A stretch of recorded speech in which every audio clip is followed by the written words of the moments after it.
Gun control. Is it for war or for peace?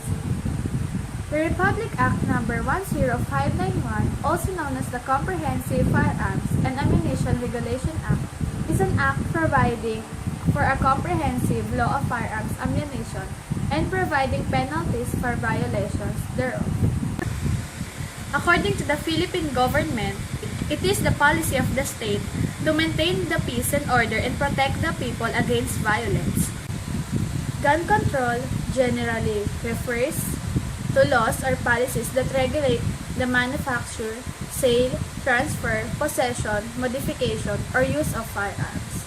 The law was merely enacted to secure and protect our people. But why do our people these days continue to abuse the power given to them to use guns and other firearms? It just seems wrong to me that gun control was ratified for protection, but is abused, leading to our impairment. We really cannot tell if people possessing firearms are using this for their own protection or just to commit crimes.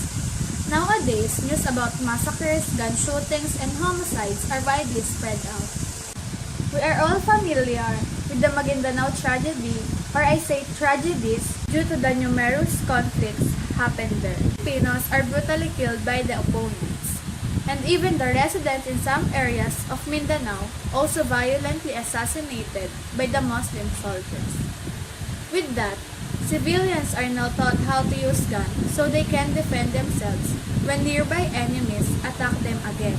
But there's a part of me thinking that what if those civilians use guns not just for their own safety but also for shooting someone they thought as their enemy, which caused him or her to die?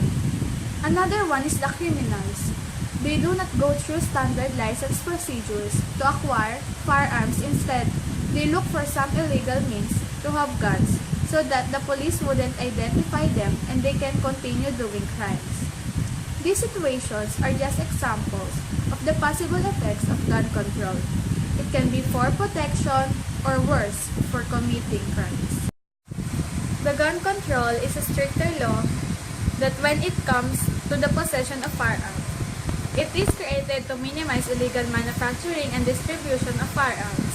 Therefore, protection of the citizens from violence and maintenance of peace in the country. However, the policy of the law also recognizes the citizen's right to use firearms under reasonable circumstances, such as self-defense. Some citizens that are at risk of danger in relation to their professions are also permitted to carry and use firearms outside their residence.